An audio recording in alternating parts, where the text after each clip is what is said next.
Hello and welcome. My name is Pat, and this is Annabelle. We are going to bring to you a series of 15 books by the author L. Frank Baum. I'm going to read The Wonderful Wizard of Oz, and then I'll end up moving on to the following 14 books in the series. Uh, this is my very first video, very rough draft, and I've been wanting to do this for a while, so I'm very excited to share my reading voice aloud to anyone who wants to listen to me read. So anyways, we can get started, and once again I'm reading The Wonderful Wizard of Oz by L. Frank Baum, and today we'll be reading chapter 1, which is The Cyclone. Dorothy lived in the midst of the great Kansas prairies with Uncle Henry, who was a farmer, and Aunt Em, who was the farmer's wife. Their house was small, for the lumber to build it had to be carried by wagon many miles. There were 4 walls, a floor, and a roof, which made one room, and this room contained a rusty-looking cooking stove, a cupboard for the dishes, a table, 3 or 4 chairs, and the beds. Uncle Henry and Aunt Em had a big bed in one corner, and Dorothy a little bed in another corner. There was no garret at all, and no cellar, except a small hole dug in the ground called a cyclone cellar, where the family could go in case one of those great whirlwinds arose, mighty enough to crush any building in its path.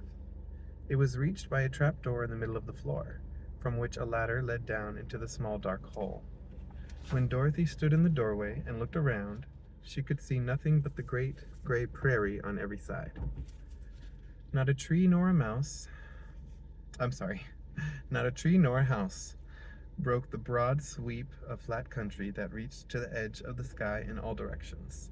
The sun had baked the plowed land into a gray mass, with little cracks running through it. Even the grass was not green, for the sun had burned the tops of the long blades until they were the same gray color to be seen everywhere. Once the house had been painted, but the sun blistered the paint and the rains washed it away, and now the house was as dull and gray as everything else. When Aunt Em came there to live, she was a young, pretty wife. The sun and wind had changed her too. They had taken the sparkle from her eyes and left them a sober gray. They had taken the red from her cheeks and lips, and they were gray also. She was thin and gaunt, and never smiled now. When Dorothy, who was an orphan, first came to her, Aunt Em had been so startled by the child's laughter that she could scream and press her hand upon her heart whenever Dorothy's merry voice reached her ears. And she still looked at the little girl with wonder that she could find anything to laugh at. Uncle Henry never laughed. He worked hard from morning till night, and did not know what joy was.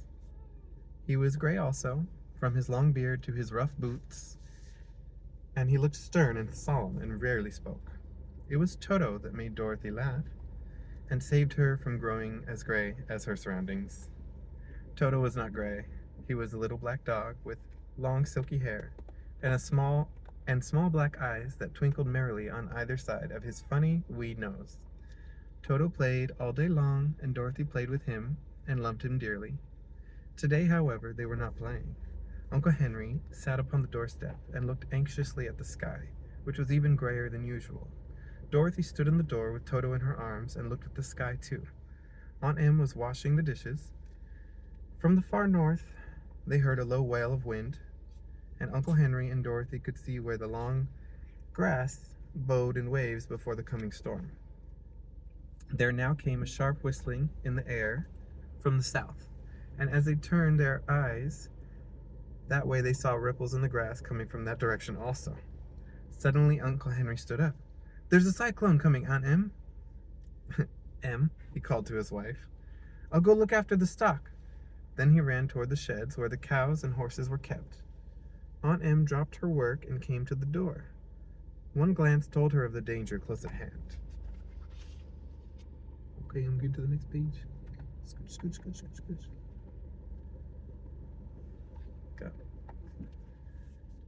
Quick, Dorothy, she screamed. Run for the cellar. Toto jumped out of Dorothy's arms and hid under the bed, and the girls started to get him. Aunt Em, badly frightened, threw open the trap door in the floor and climbed down the ladder into the small dark hole. Dorothy caught Toto at last, and started to follow her aunt. When she was halfway across the room, there came a great shriek of the wind, and the house shook so hard that she lost her footing and sat down suddenly upon the floor. Then a strange thing happened. The house whirled around 2 or 3 times and rose slowly through the air. Dorothy felt as if she were going up in a balloon. The north and south winds met where the house stood, and made it the exact center of the cyclone. In the middle of a cyclone, the air is generally still, but the great pressure of the wind on every side of the house raised it up higher and higher until it was at the very top of the cyclone. And there it remained and was carried miles and miles away as easily as you could carry a feather. It was very dark, and the wind howled horribly around her, but Dorothy found she was riding quite easily. After the first few whirls around, and one other time when the house tipped badly, she felt as if she were being rocked gently like a baby in a cradle. Toto did not like it. He ran about the room, now here, now there, barking loudly, but Dorothy sat quite still on the floor and waited to see what would happen. Once Toto got too near the open trap door and fell in, and at first the little girl thought she had lost him, but soon she saw one of his ears sticking up through the hole, for the strong pressure of the air was keeping him up so that he could not fall. She crept to the hole, caught Toto by the ear, and dragged him into the room again, afterward closing the trap door so that no more accidents could happen. Hour after hour passed away, and slowly Dorothy got over her fright, but she felt quite lonely, and the wind shrieked so loudly all about her that she nearly became deaf. At first she had wondered if she would be dashed to pieces when the house fell again, but as the hours passed and nothing terrible happened, she stopped worrying and resolved to wait calmly and see what the future would bring. At last she crawled over the swaying floor to her bed and lay down upon it, and Toto followed and lay down beside her. In spite of the swaying of the house and the wailing of the wind, Dorothy soon closed her eyes and fell fast asleep. Thank you so much for listening. That was Chapter 1, The Cyclone, by The Wonderful Wizard of Oz, by L. Frank Baum. All right, have a good one.